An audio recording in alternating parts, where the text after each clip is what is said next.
كان عبدا شكورا وقضينا إلى بني إسرائيل في الكتاب لتفسدن في الأرض مرتين ولتعلن علوا كبيرا فإذا جاء وعد أولاهما بعثنا عليكم عبادا لنا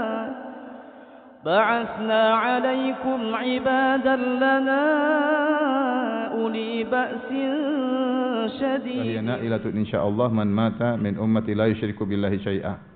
Kata Nabi sallallahu alaihi wasallam, setiap nabi punya doa yang pasti dikabulkan, dan aku juga punya doa yang pasti dikabulkan.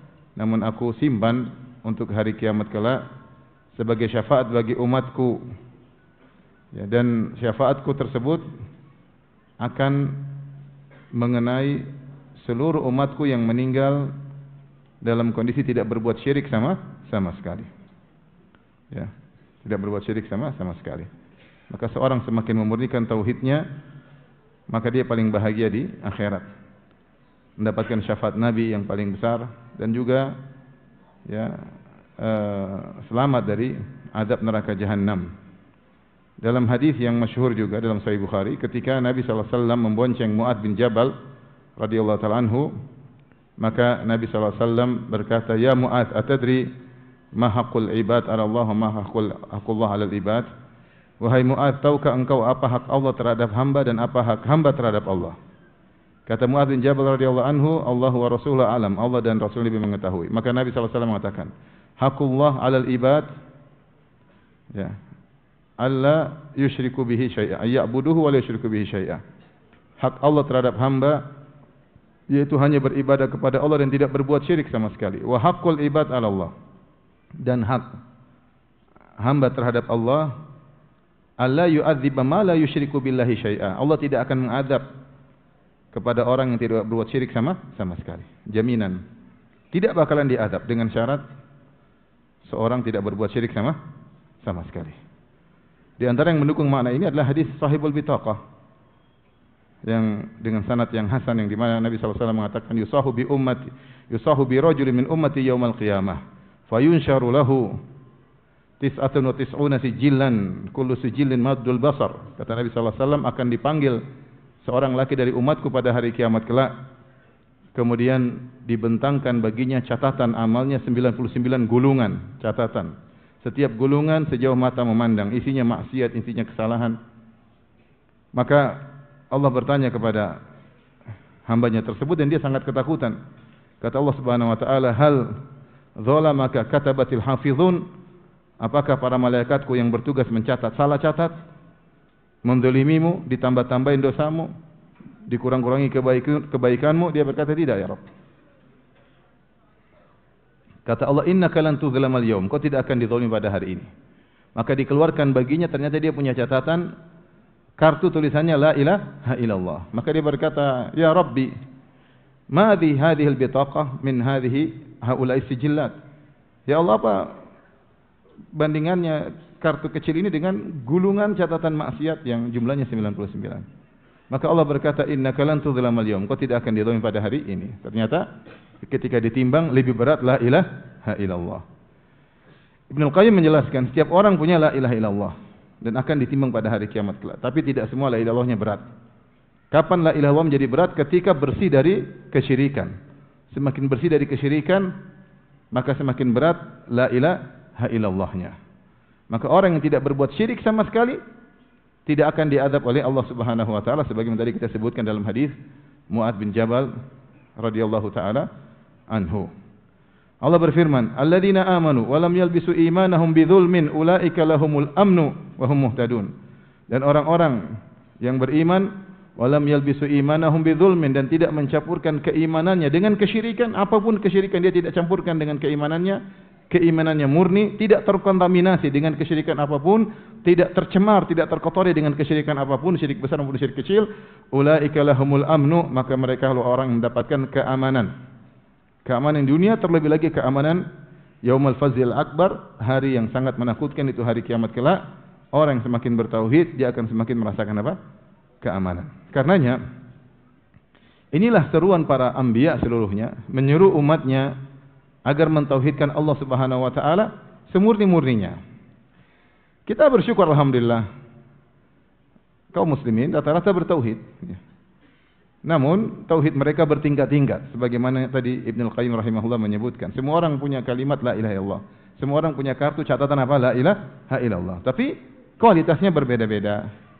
Kualitasnya berbeda-beda. Sebagaimana ibadah-ibadah yang lain bisa berbeda-beda kualitasnya.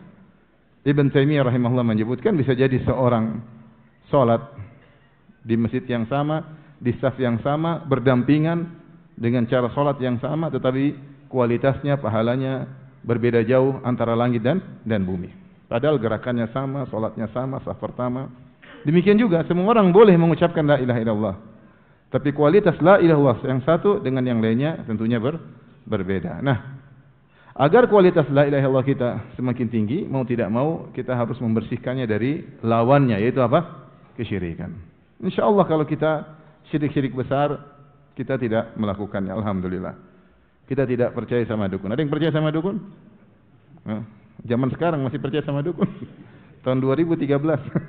2023 ya? 22 ya? Masih ada percaya sama dukun? Ya, ada sih. Kita alhamdulillah tidak minta kepada mayat di kuburan, alhamdulillah. Kita dalam kondisi terdesak, kita tidak beristighosa kepada ruh-ruh. Kita tidak mengatakan ya Abdul Qadir Jailani tolong aku, ya Sayyid Al-Badawi tolong aku. Dalam kondisi terdesak kita berdoa kepada siapa? Allah Subhanahu wa taala. Kita tidak seperti orang-orang Rafidhah. Dalam kondisi terdesak mereka mengatakan ya Ali, ya Husain Al-Madad, wahai Husain tolonglah aku. Tidak. Kita enggak melakukan syirik akbar. Ya alhamdulillah ya. Ya. Kita tidak menyembelih untuk jin. Kalau bangun rumah, kalau bangun bangunan kita tidak motong ayam hitam 7 ekor, semuanya hitam. Enggak boleh ada putihnya, enggak juga. Ya. Kita tidak pernah begitu alhamdulillah. Insyaallah kalau syirik-syirik besar secara umum kaum muslimin selamat. Yang jadi masalah syirik-syirik kecil. Ini yang perlu perjuangan agar kita bisa bersih dari syirik-syirik kecil, dan ini butuh perjuangan sampai kita meninggal dunia. Karenanya yang dikhawatirkan Nabi SAW kepada umatnya syirik kecil. Kata Nabi SAW, akhwafu ma akhafu alaikum asyirkul asghar. Yang paling aku khawatirkan kepada kalian wahai para sahabatku, apa? Syirik kecil. Karena syirik besar insyaallah para sahabat tidak melakukannya. Mereka dulu sebelum masuk Islam mereka benar-benar melakukan segala bentuk syirik akbar mereka lakukan. Setelah mereka masuk Islam mereka meninggalkan semuanya. Tapi syirik asghar yang mengintai setiap saat bisa menjangkiti siapa saja. Makanya Rasulullah SAW mengatakan, akhwafu ma akhafu alaikum asyirkul asghar. Yang paling khawatirkan menimpa kalian adalah syirik kecil. Fasa'aluhu, mereka bertanya apa syirik kecil? Kata Rasulullah SAW, ar-riya, itu beribadah untuk dipuji. Dalam hadis yang lain kata Rasulullah SAW, ala ukhbirukum bima huwa akhwafu alaikum indi min fitnatil masjid dajjal. Maukah aku kabarkan kepada kalian tentang suatu perkara yang lebih aku khawatirkan menimpa kalian daripada fitnahnya dajjal? Qalu bala ya Rasulullah. Kata para sahabat, tentu ya Rasulullah. Apa itu yang kau khawatirkan? Kata Nabi sallallahu alaihi wasallam, asyirkul khafi, syirik yang samar. Yaqumur rajulu fayusalli fayuzayyina salatahu lima yara min nadhir rajulin ilaih. Seorang berdiri, kemudian dia salat, kemudian dia bagus-baguskan salatnya karena dia tahu ada orang sedang melihat dia apa? Salat. Entah dia seorang imam, biasanya dia baca rakaat pertama qul huwallahu ahad, rakaat kedua qul a'udzu birabbin nas. Begitu dia tahu ada pejabat yang datang atau jamaah lagi rame, dia baca rakaat pertama surat Al-Baqarah, rakaat kedua surat Ali Imran. Misalnya. Bukan apa-apa, supaya untuk dipuji. Ini yang dikhawatirkan oleh Nabi sallallahu alaihi wasallam menimpa umatnya, di antaranya para sahabat. Nah, pada kesempatan kali ini kita akan menyebut beberapa syirik-syirik kecil yang mungkin tanpa kita sadari kita terjatuh di dalamnya. Karena Rasulullah SAW pernah berkata, asyirku fi hadhil ummah akhfa min dabibin namlati sauda fi safatin sauda fi dhulmatil lail. Atau kama qala Nabi sallallahu alaihi wasallam. Kata Rasulullah SAW, syirik yang menjalar pada umatku lebih samar daripada rayapan semut hitam di atas batu hitam. Ya. Menunjukkan syirik tersebut tidak kelihatan, terkadang tidak terdeteksi. Ya.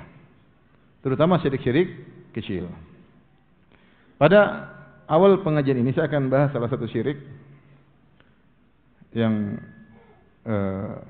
mungkin kita sering terjerumus dalamnya, baik kita sadari maupun tidak kita sadari. Di antaranya adalah bersandar kepada selain Allah, bersandar kepada selain Allah. Dan bersandar kepada selain Allah tanpa sebab syar'i ini bertentangan dengan tawakal kepada Allah. Puncak tauhid adalah tawakal kepada Allah. Puncak tauhid adalah tawakal kepada Allah. Pada pertemuan kemarin malam di masjid di Padang, ya, kita sudah jelaskan bahwasanya ciri-ciri orang-orang yang masuk surga tanpa hisab, yaitu wa ala rabbihim yatawakkalun. Mereka bertawakal kepada Allah Subhanahu wa taala. Ya. Senantiasa menyerahkan urusan mereka kepada Allah. Senantiasa bersandar kepada Allah Subhanahu wa taala, dan ayat tentang tawakal banyak sekali dalam Al-Qur'an. Wa 'ala Allahi fatawakkalu in kuntum muslimin. Bertawakallah kepada Allah jika kalian muslim. Wa 'ala Allahi falyatawakkalul mutawakkilun. Dan kepada Allah hendaknya orang bertawakal, hendaknya bertawakal kepada Allah, bukan bertawakal kepada selain Allah. Wa 'ala Allahi falyatawakkalul mu'minun. Dan hendaknya orang-orang beriman bertawakal kepada Allah Subhanahu wa taala. Wa may yatawakkal 'ala Allah fa huwa hasbuh. Siapa yang bertawakal kepada Allah, maka Allah cukup baginya. Fa'buduhu wa tawakkal alaih.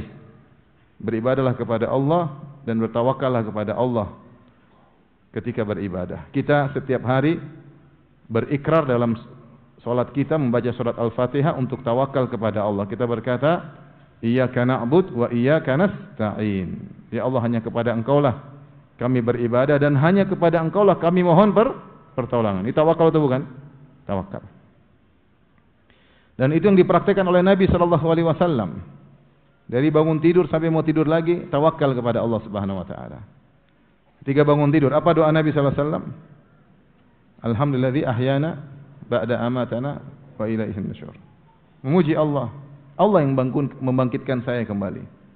Kalau Allah tidak bangkitkan saya tidak bisa bangkit. Mengakui bahwasanya Allah yang bisa membangkitkan saya. Dalam doa yang lain, alhamdulillahilladzi afani fi jasadi wa radda alayya ruhi wa adina li bi dzikrihi. Segala puji bagi Allah yang telah menyehatkan badanku sehingga saya bisa bangun. Wa radda ilayya ruhi, dan mengembalikan ruhku. Wa adina li bi dzikrihi, dan mengizinkan aku untuk bisa berzikir kepada Allah. Sejak bangun tidur Rasulullah SAW sudah bertawakal kepada Allah Subhanahu wa taala.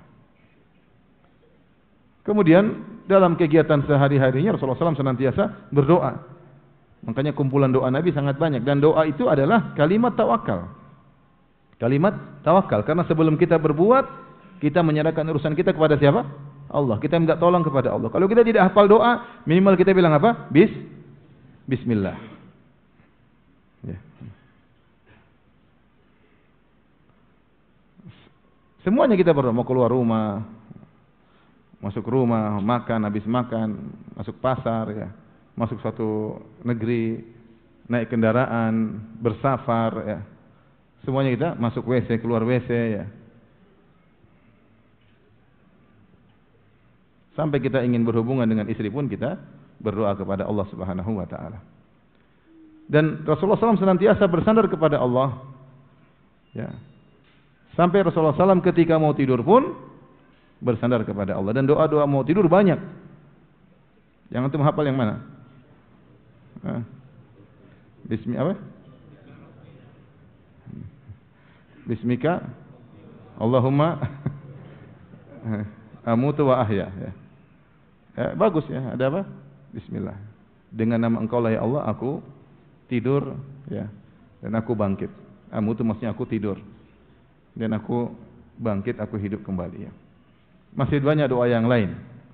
Ada mungkin 10, mungkin lebih doa yang dibaca oleh Nabi sallallahu alaihi wasallam. Di antaranya doa-doa yang menunjukkan tawakal. Rasulullah SAW berdoa, Subhanakallahumma rabbika bika wada'tu jambi wa bika arfa'uh in amsakta nafsi faghfir laha wa in arsaltaha fahfadha bima tahfadhu bihi ibadaka salihin. Ya Allah, dengan Engkau lah aku bisa meletakkan lambungku.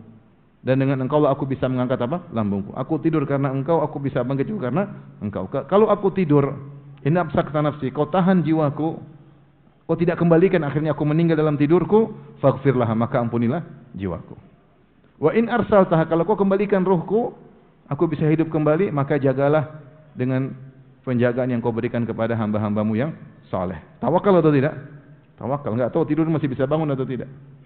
Betapa banyak orang tidur enggak bangun lagi. Tawakal. Dan doa yang terakhir yang Rasulullah SAW suruh kita untuk berdoa ketika mau tidur, ini doa yang terakhir. Sebagaimana hadis Al-Bara' bin Azib radhiyallahu ta'ala anhu, Rasulullah SAW mengatakan, jadikanlah ini yang paling terakhir kau ucapkan.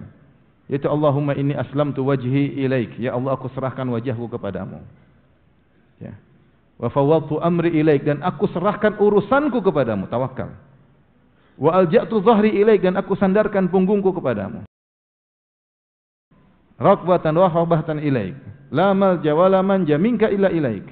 Amantu bi kitabika alladhi arsaltu bi nabiyyika alladhi amantu bi kitabika alladhi anzaltu bi nabiyyika alladhi arsaltu. Intinya, ini doa yang terakhir Rasulullah SAW ajarkan kalau kita mau tidur kita baca doa. Doa ini semuanya adalah kalimat tawakal. Dan di antara doa ul karb, kalau kita dalam kondisi sulit kita mengatakan, ya hayyu ya qayyum bi rahmatika astaghits fa aslih li sya'ni kullah wa la takilni ila nafsi tarfata ain. Di akhir doa kita mengatakan fa aslih li sya'ni kullah, yaitu ya Allah, bereskanlah segala urusanku. Luruskanlah segala urusanku. Wala takilni nafsi tarfata ain, dan jangan kau serahkan diriku bertawakal kepada diriku sendiri meskipun hanya sekejap mata. Yaitu jangan sampai seorang bersandar kepada dirinya, senantiasa bersandar kepada Allah. Ya, di antara kehinaan jika seorang berlepas diri dari Allah dan bersandar kepada makhluk. Kita melakukan sebab, tapi hati kita bertawakal kepada siapa? Allah Subhanahu wa taala. Nah, ini adalah puncak dari tauhid, dan kebanyakan syirik yang terjadi berlawanan dengan tawakal. Contoh di antara syirik adalah memakai jimat. Seorang bersandar kepada sesuatu yang bukan sebab. Man ta'allaqa syai'an faqad asyrak. Kata Nabi sallallahu alaihi wasallam, siapa yang memakai jimat maka dia telah berbuat apa? Kesyirikan. Tidak syar'i kita pakai. Ya. Sampai Rasulullah SAW pernah melihat seorang pakai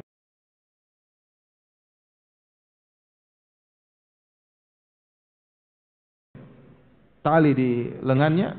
Rasulullah SAW mengatakan, inzi'ha. Mahadi, ini apa kau pakai? Kata dia, minal wahinah. Aku pakai karena ada penyakit yang buat lemah.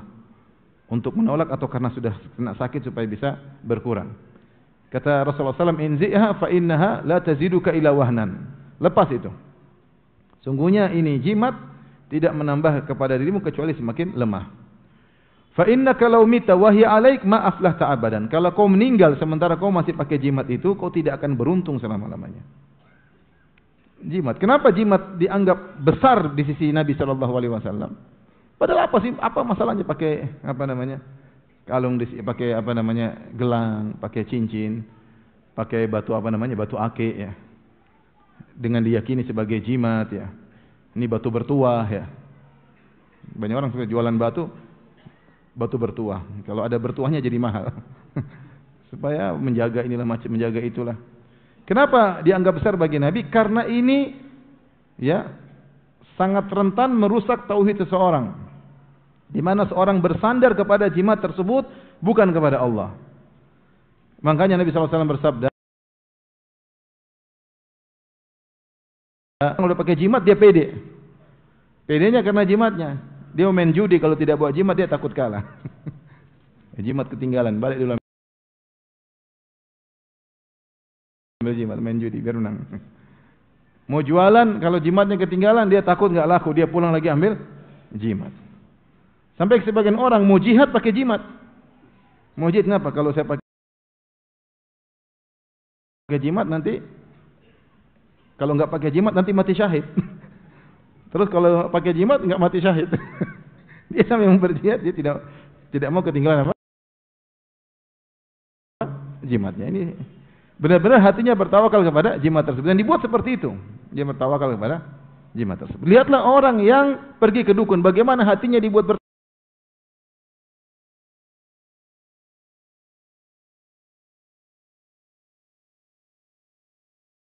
bertawakal. Iya atau tidak? Seakan-akan urusnya tidak akan hilang kecuali di tangan dukun ini. Benar-benar hatinya hilang tawakalnya kepada Allah Subhanahu wa taala. Makanya saya bilang banyak kesyirikan disebabkan karena bertentangan dengan tawakal kepada Allah Subhanahu wa taala. Contoh lagi, di antara kesyirikan yang bertentangan dengan tawakal adalah tatayur. Kata Rasulullah SAW, at-tiyaratu syirkun. Tatayur, pamali-pamali adalah kesyirikan. Kalau ada burung hantu datang, wah ini kayaknya ada yang mati. Dia langsung menyebab, seakan-akan burung hantu ini penyebab apa? Kematian. Kalau dia berjalan ada ular lewat, wah ini bahaya. Dia pulang, mundur. Kalau dia mau keluar rumah, tahu-tahu ada burung merpati beol kena bahunya, waduh ini. Wa ma minna illa, tidak seorang pun dari kita kecuali ada terbetik dalam hatinya, walakinallaha azhabahu bitawakkul, tapi Allah menghilangkan kekhawatiran tersebut dengan tawakal. Artinya apa? Jika seorang misalnya dia lagi naik mobil, tahu-tahu ada ular lewat depan dia atau ada kucing lompat depan dia, kadang-kadang dalam hati, wih jangan-jangan. Kalau dia mundur, itulah tatayur. Tapi kalau yang bismillah, itu biasalah.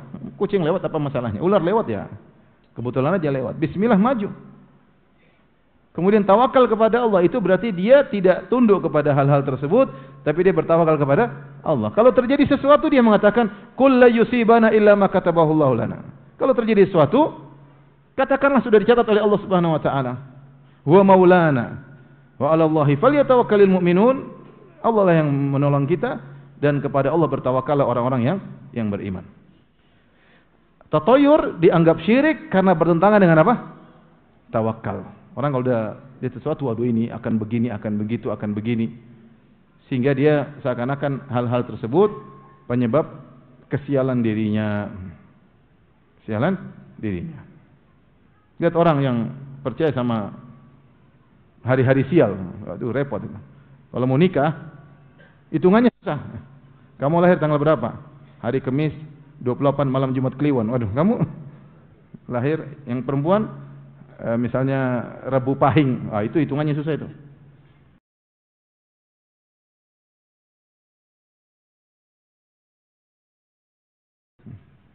Kenapa kalau nikah sekarang nanti sial? Dihitung-hitung ternyata 6 bulan lagi. Hitungan ini bikin sial. Karena menunda pernikahan. Ini tatayur, ini bukan hal sepele. Mungkin bagi kita apa sih Ustaz urusannya? Enggak, ini syirik seperti ini. Yang bilang syirik siapa? Nabi SAW. Kenapa? Karena menghilangkan tawakal kepada Allah, bersandar kepada sesuatu yang tidak syar'i. Tadi kita sudah apa? Di antaranya adalah jimat, di antaranya pergi ke dukun, di antaranya ini tatayur. Dan di antara syirik kecil yang bertentangan dengan tawakal adalah ujub. Adalah apa? Ujub. Pede pada diri sendiri. Ini sering saya sampaikan, tapi tidak apa-apa saya ulangi lagi malam ini ya. Bahwasanya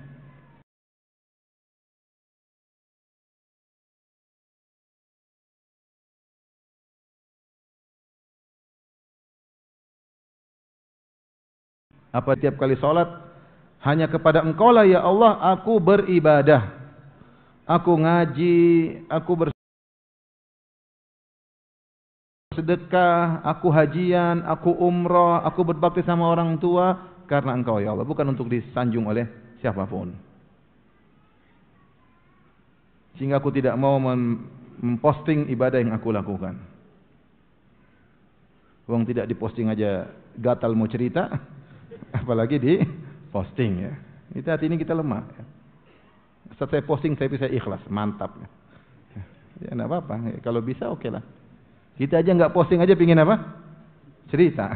Oh saya kemarin gini, oh saya kemarin umrohkan ayah saya kemarin gatal mau cerita. Ini enggak pakai cerita, langsung apa? Posting. Mantap ya.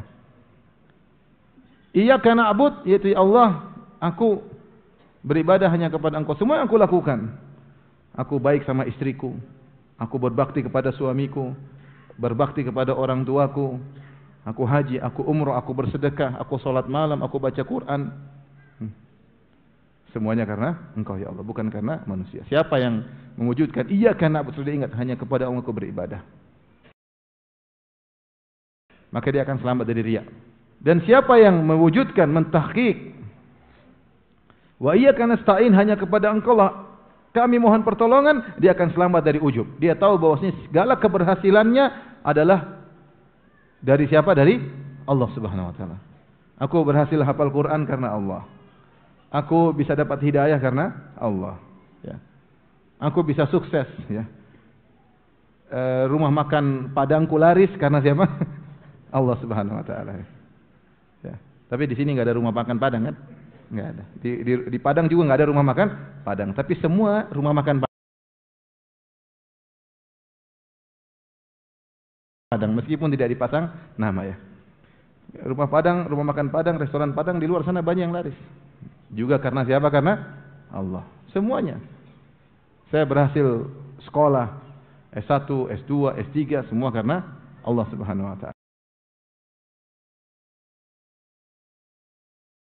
Dia mengakui bahwasanya semua keberhasilan yang dia peroleh adalah tauhid ar-rububiyah. Adapun riya adalah syirik terkait dengan tauhid al-uluhiyah. Bagaimana? Kalau kita riya, kita tujuan kita adalah Allah dan selain Allah. Saya berdakwah karena Allah, tapi saya juga berdakwah supaya disanjung oleh manusia. Ini riya. Tujuan saya Allah dan selain Allah. Saya bersedekah supaya dapat pahala dari Allah dan juga supaya dapat sanjungan dari masyarakat. Ini namanya riya, ingin dipuji oleh masyarakat. Sehingga kita menduakan Allah dengan makhluk. Menduakan Allah dengan, mensekutukan Allah dengan makhluk, karena tujuan kita karena Allah dan juga karena selain Allah. Riya. Ikhlas mengharuskan tujuan kita semata-mata karena Allah Subhanahu wa taala. Murni saya ingin mencari ridha Allah, itu baru namanya ikhlas. Bersih dari riya. Ujub adalah kita berbuat syirik dari sisi rububiyah, bahwasanya kita mengatakan keberhasilan kita bukan hanya karena Allah, tapi karena saya juga. Jadi kalau riya kita mensekutukan Allah dengan orang, kalau ujub kita mensekutukan Allah dengan diri kita sendiri. Paham? Karena kita bilang saya berhasil ini karena Allah, memang Allah, tapi karena saya juga. Karena saya cerdas, karena saya berusaha, karena saya banyak pengalaman, karena saya lulusan S3, karena ini, karena ini. Itulah ujub. Kapan kita merasa keberhasilan diri, keberhasilan kita? Karena diri kita juga ikut andil dalam keberhasilan tersebut, maka itulah namanya apa? Ujub. Yang ini syirik dari sisi tujuan, yang ini syirik dari sisi sebab keberhasilan. Kalau riya mensekutukan Allah dengan orang lain, kalau ujub mensekutukan Allah dengan diri sendiri. Waspada ini. Ya. Orang kalau sudah ujub dia susah bersyukur, dia sombong, dia angkuh karena dia merasa dirinya apa? Hebat. Dia lupa seluruh kehebatan itu siapa yang kasih? Allah. Saya sering sampaikan, jangan kamu bilang kamu kaya karena kamu pintar. Banyak orang yang pintar enggak kaya. Saya punya teman bos, anak buahnya yang dulu ranking-ranking di kelasnya, anak buahnya kerja sama aja. Tidak ada yang pintar hebat, tapi tidak semua demikian. Ada orang nggak sekolah, nggak bisa hitung, tapi bos ada. Kalau gitu nggak usah sekolah, Ustaz. Bukan begitu maksudnya. Maksudnya kamu kalau berhasil jangan bilang karena saya. Ya. Jangan bilang saya berhasil karena saya punya pengalaman dari nol sampai saya berhasil. Kita bilang banyak orang punya pengalaman seabrek-abrek tidak berhasil. Kapan kita merasa keberhasilan kita karena andil kita? Inilah namanya ujub. Kita bilang sebab ada. Alhamdulillah Allah berikan saya kemudahan. Alhamdulillah Allah berikan saya kecerdasan. Alhamdulillah Allah berikan saya sehingga saya bisa berhasil. Bukan bilang dulu saya begini. Itu ini kalimat-kalimat ujub, dan ini adalah syirik kecil. Dan ini sering kita lakukan. Baik kita sadari maupun tidak kita sadari. Allah Maha tahu dengan niat kita. Kapan kita berbicara kepada orang lain menunjukkan berhasil karena saya, itulah apa? Itulah ujub. Itulah ujub. Oleh karenanya kejadian yang luar biasa. Allah ingin beri pelajaran kepada para sahabat agar mereka benar-benar bersandar kepada Allah, jangan bersandar kepada kemampuan mereka. Para sahabat jago-jago, hebat-hebat, soleh-soleh. Mereka pernah gagal di awal peperangan perang Hunain.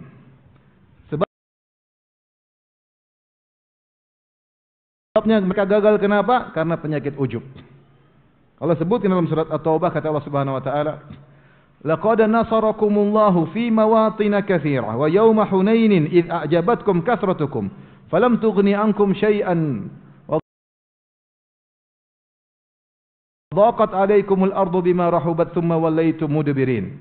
Thumma anzalallahu sakinatahu 'ala rasulihi wa 'alal mu'minin wa anzala junudan lam tarawha wa 'adzabal ladzina kafaru." Kata Allah Subhanahu wa taala, sungguh kami telah menolong kalian dalam banyak peperangan, perang Badar, perang Uhud, perang Khandaq.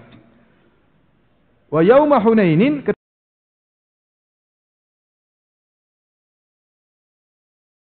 ketika perang Hunain, id a'jabatkum kasratukum, kalian wallaitum mudbirin, kemudian kalian kabur, buktinya kalian kabur. Tsumma anzalallahu sakinatahu, kemudian Allah berikan ketenangan kepada Nabi. Kisah perang Hunain sederhana. Nabi sallallahu alaihi wasallam ketika menaklukkan kota Mekah, Rasulullah SAW membawa 10.000 pasukan. Dan Rasulullah SAW masuk kota Mekah dengan penuh tawadhu. Bahkan dalam sebagian riwayat disebutkan Nabi menundukkan kepalanya sampai-sampai jenggotnya mengenai pelananya. Saking bukan masuk kota Mekah dengan gagah, dengan bangga gini, enggak. Tidak mengatakan, Quraisy, 8 tahun yang lalu kalian usir-usir saya. Sekarang siapa yang tukang usir-usir sini. Enggak. Rasulullah SAW diusir dari kota Mekah 8 tahun yang lalu sehingga beliau harus berhijrah. Terpaksa berhijrah. Sahabat harus berhijrah. 8 tahun kemudian Rasulullah SAW menyerang kota Mekah dengan bawa 10.000 pasukan. Orang Quraisy ketakutan. Saatnya Rasulullah SAW kalau mau sombong, saatnya sombong. Kalau mau gagah-gagahan, saatnya gagah-gagahan. Kalau saatnya mau ujub, silakan ujub saat itu. Tapi Rasulullah SAW tidak demikian. Justru Rasulullah SAW kemudian masuk kota Mekah dengan pasukan yang banyak. Kalau dia mau menumpahkan darah, semua akan ditumpahkan darahnya. Quraisy lagi ketakutan, kocar-kacir lari. Tapi Rasulullah SAW masuk dengan penuh tawadhu, bahkan tunduk sampai jenggotnya hampir mengenai pelana beliau, sambil beliau baca firman Allah, "Inna fatahna laka fathan mubina." Sungguhnya kami memberikan kepada engkau wahai Rasulullah kemenangan yang nyata. Rasulullah ingin ingatkan bahwasanya kemenangan ini dari siapa? Dari Allah, bukan dari dirinya. Allah yang buat beliau menang. Setelah itu ada orang-orang yang baru masuk Islam disebut muslimatu Makkah. Yang baru masuk Islam. Sekitar 2.000. Jadilah 10.000 tambah berapa? 2.000 jadi berapa? 12.000. Setelah itu Rasulullah SAW mendengar kabilah Hawazin di Hunain ingin menyerang. Dipimpin oleh seorang namanya Malik bin Auf An-Nasri dari kabilah Nasr. Dia kumpulkan 20.000 orang untuk menyerang kaum muslimin.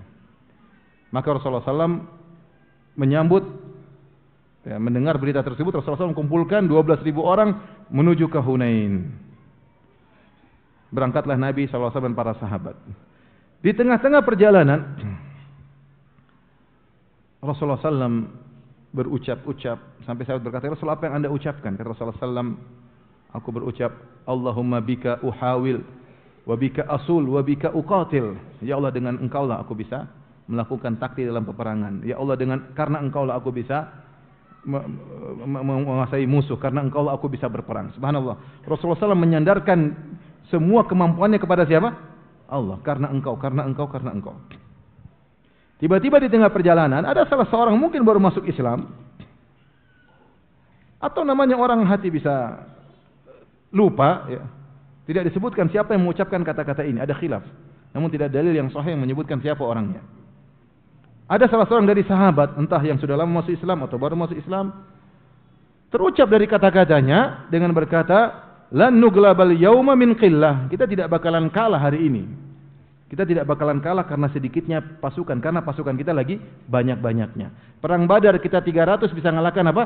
1.000. Ya. Perang Uhud kita cuma 700, 3.000 pasukan tidak bisa mengalahkan kita. Memang ada yang meninggal tapi tidak bisa mengalahkan kaum muslimin. 700 lawan 3.000. Perang Khandaq kita 3.000, musuh 10.000 tidak bisa mengalahkan kita. Nah sekarang kita 12.000. Kita nggak bakalan apa? Kalah. Fasyaqqa dzalika 'ala Nabi sallallahu alaihi wasallam. Ucapan tersebut menjadikan Nabi terasa berat. Ini ucapan bahaya karena ini ucapan bertentangan dengan tawakal, ucapan bertentangan apa? Tauhid. Dan apa yang dikhawatirkan Nabi sallallahu alaihi wasallam ternyata terjadi. Ketika mereka mulai masuk dalam sebuah lembah dari lembah di Hunain, tiba-tiba mereka dikagetkan dengan pasukan kabilah Hawazin yang sudah bersembunyi. Kemudian mereka menghujamkan melempar anak panah, hujan anak panah. Semua jago panah, memanah kaum muslimin. Kaum muslimin ketika itu mereka bingung, mereka kabur. Kata Allah, "Tsumma wallaitum mudbirin." Kemudian kalian kabur. Kabur semuanya. Tidak tersisa bersama Nabi kecuali cuma 12 orang. Berapa orang? Dari 12.000 tinggal berapa? 12. Jadi 1.000 perwakilan cuma satu yang sisa. Siapa yang sisa? Abu Bakar radhiyallahu anhu, Umar radhiyallahu anhu, Ali bin Abi Thalib, Al-Abbas bin Abdul Muttalib, Abu Sufyan bin Harith, bukan Abu Sufyan bin Harb, Abu Sufyan bin Harith, sepupunya Nabi sallallahu alaihi wasallam, dan ada sekitar 12 orang. Disebutkan nama-namanya oleh Ibnu Ishaq. Sedikit. Yang lainnya kabur. Subhanallah. Maka Rasulullah SAW ketika melihat para sahabat kabur, Rasulullah SAW tidak kabur sama sekali. Dia menunjukkan bagaimana tawakalnya kepada Allah luar biasa.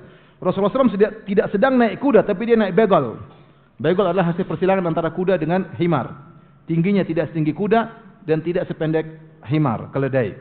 Dan begal tidak mudah untuk akselerasinya rendah, tidak mudah ke depan ke belakang, lambat begal. Beda dengan kuda, kuda bisa berputar ke kanan ke kiri, bisa cepat, bisa kabur, bisa kembali.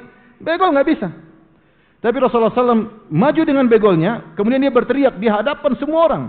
Dia mengatakan, "Ana nabiyyu la kadzib, ana ibnu Abdul Muttalib." Aku nabi, aku tidak berdosa dan aku adalah cucu Abdul Muttalib.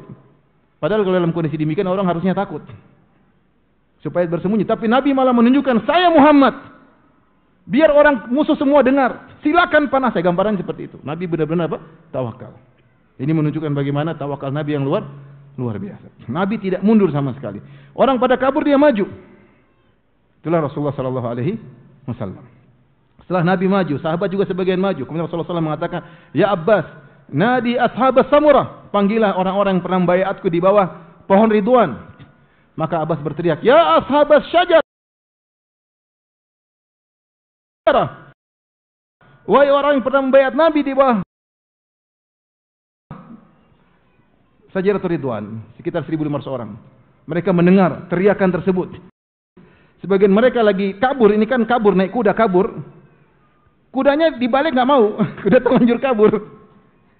Wah, dipanggil langsung, mereka nggak bisa balik kuda, mereka lepaskan kuda mereka, mereka loncat lari ke menuju Nabi SAW membela Nabi SAW. Baru kemudian Allah berikan apa? Kemenangan. Kekalahan itu karena apa di awal kekerangan? Karena apa? Ujub. Padahal dalam peperangan tersebut ada pakar-pakar peperangan. Ada Nabi SAW tentunya yang pakar dalam peperangan. Ada Khalid bin Walid, panglima yang tidak pernah kalah.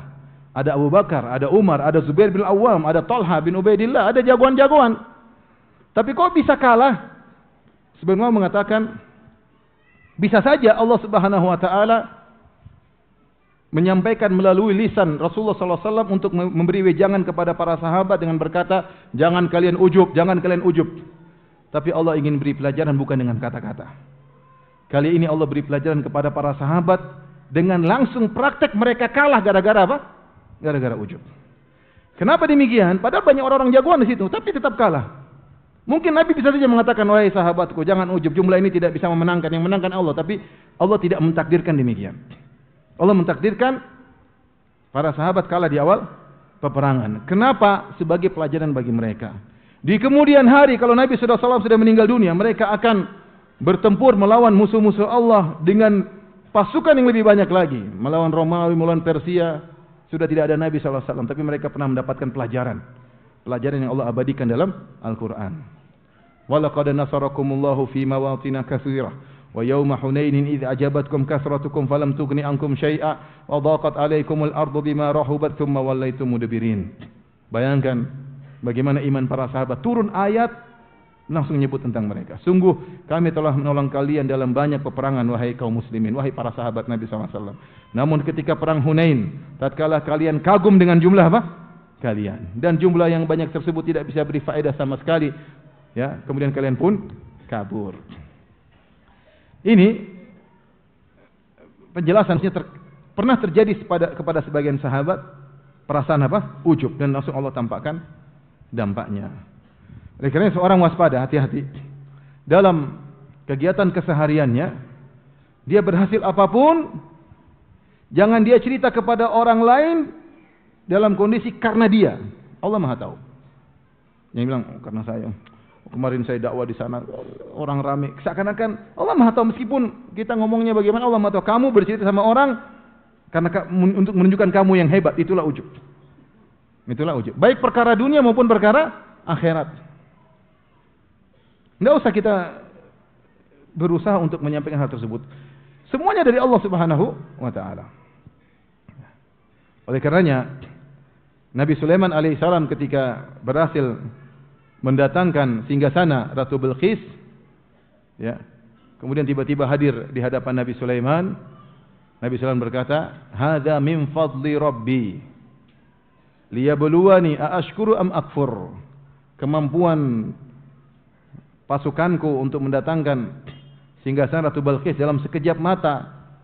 Tiba-tiba hadir di hadapan Sulaiman. Kata Nabi Sulaiman, dia tidak mengatakan karena saya raja yang hebat, karena ini anak buah saya, enggak. Dia mengatakan ini adalah karunia Allah Subhanahu. Dia sang sandarkan kepada Allah Subhanahu wa taala. Liyabluwani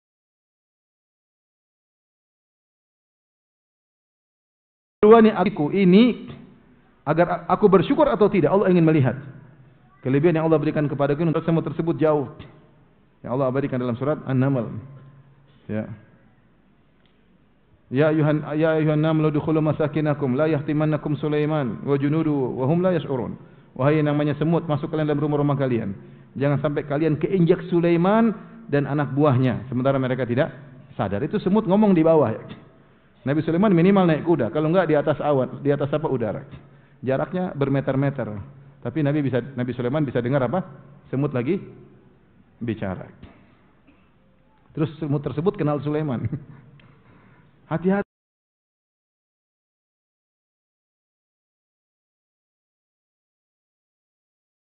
Ada Sulaiman mau lewat. Masya Allah. Azan kah?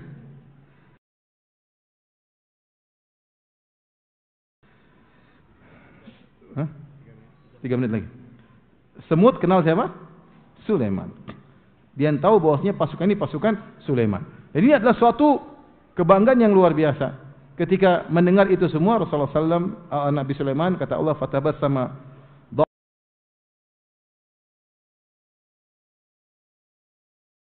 dhahikan min qawliha. Nabi Sulaiman tersenyum. Qala rabbi auzi'ni an ashkura ni'mataka allati an'amta alayya. Ya Allah, ilhamkanlah kepada aku untuk bisa mensyukuri nikmat yang kau berikan kepada aku. Subhanallah. Begitu lihat apa namanya? Nikmat langsung ingat kepada siapa? Allah. Bukan ujub, malah semakin tunduk. Malah semakin tahu ini ada kewajiban yang harus dia lakukan, yaitu mensyukuri nikmat tersebut. Bukan malah lupa diri, bukan malah menyandarkan keberhasilan dia kepada dirinya sendiri. Maka seorang berhasil apapun, hati-hati jangan sampai dia ujub menyandarkan kesalahan menyandarkan keberhasilan kepada dirinya, ya. Allah sebutkan juga kisah tentang orang ujub dalam surat Al-Kahfi. Wa dakhala jannatahu wa zalimun li nafsi. Qala ma adhunnu an tabida hadhi abada. Ya, dia bangga dia. Dia mengatakan aku lebih banyak hartaku, lebih banyak kebunku daripada engkau. Dia bangga dengan kebunnya. Maka dinasihati oleh temannya, hendaknya jangan kufur kepada Allah, ya. Walaula idh dakhalta jannataka qulta ma sya'allahu la quwwata illa billah. Seandainya ketika kau masuk di kebunmu yang penuh dengan kemewahan, keindahan, kau ucapkan masya Allah. Allah. Tapi dia lupa, dia malah bangga. Ini kadang-kadang kita begitu, ya. Mungkin kita bercanda, tapi itu kata-kata apa? Ujub. Adzan, ya. Oke, azan, salat, kita lanjutkan tanya jawab insyaallah taala. Wabillahi taufik. Assalamualaikum warahmatullahi wabarakatuh.